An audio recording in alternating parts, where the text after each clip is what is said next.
By চুমকি রান্নাঘরের একটা ছোট্ট ভিডিও নিয়ে আপনাদের কাছে ফিরে আসলাম।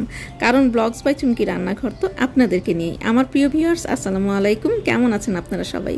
আশা করি মহান আল্লাহ তাআলার রহমতে আপনারা সবাই ভালো আছেন। আলহামদুলিল্লাহ আমিও ভালো আছি। তো দেখতেই পাচ্ছেন আমার ফ্রিজের অবস্থা, ফ্রিজ ক্লিন করা হচ্ছে। আর ওদিক দিয়ে ঘরগুলো হালকা একটু ডিপ ক্লিন করে নিব। তো ডিপ ক্লিন করার সময় নেই। তো আজকে হচ্ছে ঈদের আগের দিনের ভিডিওটা। তো বুঝতেই পারছেন অবস্থা কেমন হযবরল। আসলে আমার আব্বা আম্মা যখন পৃথিবী ছেড়ে চলে গিয়েছেন তখন থেকে আমাদের ঈদটা যেন একটু পানসে হয়ে এসেছে। মানে একটু কেমন যেন যে সেই আনন্দটা আর ধরেনি। তো যখন তারপরে কিন্তু আমার সংসার হলো, আমার ভাই বোনরা সংসার করছে। তো যখন মানে রমজানের ওই রোজার শেষে এই গানটা হতো, মানে তখন আমার আব্বা আমাদের সবাইকে নিয়ে আমাকে কোলে নিয়ে এই গানটা শুনতো। তো ঈদের আগে যখন এই গানটা হতো তখন আমরা 3 ভাই বোন কিন্তু 3 জায়গাতে চোখের পানি ফেলতাম, আমরা সহ্য করতে পারতাম না। কিন্তু যেহেতু আমি সংসারী, মানে সংসার হয়েছে বা ছেলে মেয়ে হয়েছে, আর শ্বশুর বাড়িতে একটা জয়েন্ট ফ্যামিলি ছিল, তো সেইখানের আনন্দতে আমি ব্যাঘাত ঘটাতাম না। যখন দেখতাম যে সবাই আনন্দ করছিল সেই গান শুনে, তখন আমি ওয়াশরুমে যেয়ে মানে ইচ্ছা মতো মানে কান্নাকাটি করে তারপরে হাত মুখ ধুয়ে তারপরে বের হয়ে আসতাম। তো এভাবেই কাটছিল আর কি আমাদের 3 ভাই বোনের ঈদগুলো। কিন্তু এর মাঝখানে আবার 2 বছর আগে আমাদের যে লুক লাইক, মানে আমার বড় দুলা ভাই, যে একদমই আমাদের নিজের ভাইয়ের মতো আমাদেরকে ছেড়ে চলে গিয়েছে।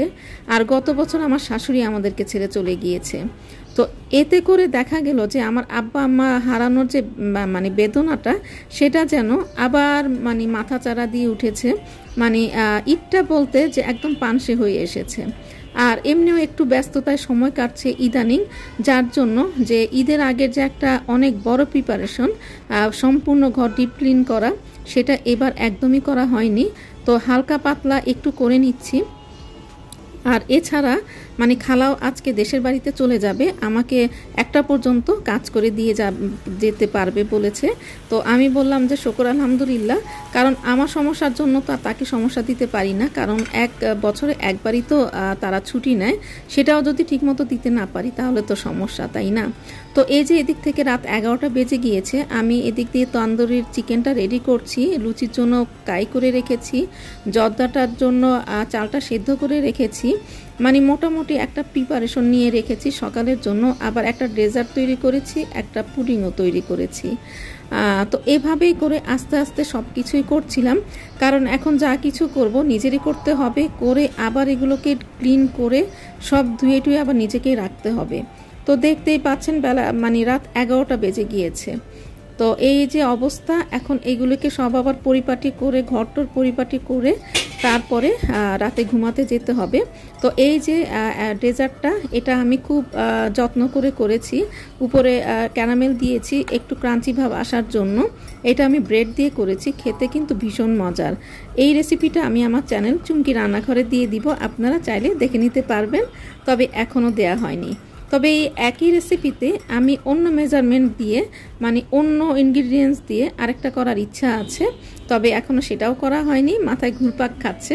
তবে ইনশাআল্লাহ সেটা নিয়েও আপনাদের মাঝে হাজির হয়ে যাব। আর এই ডেজার্টটা কিন্তু খেতে ভীষণ মজার।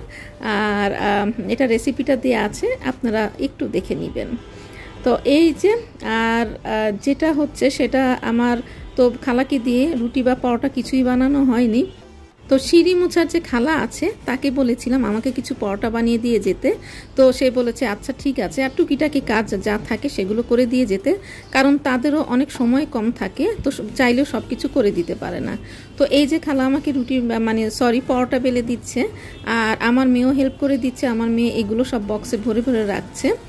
আর তো এভাবে করে আমি বলেছি যে আমাকে অল্প কিছু বানিয়ে দাও, যেন 3-4 দিন চলে যায়। আর এবারের মানে ঈদে যেটা হচ্ছে যে আগের থেকে কোনোই আসলে প্রিপারেশন করে রাখা হয়নি, তো যার জন্য একটু হযবরল অবস্থা হয়ে গিয়েছে। তো আজকে সারাদিন মনে হচ্ছিল যে আপনাদের সাথে একটা ছোট্ট ভিডিও হলেও একটু মানে শেয়ার করি, কারণ আপনাদের কথা অনেক বেশি মনে হচ্ছিল যে আপনাদের কাছে একটু আসি, একটু কথা বলি। তো আমার ভিডিও শেষ পর্যায়ে চলে এসেছি। সবাই ভালো থাকবেন, সুস্থ থাকবেন, আল্লাহ হাফেজ।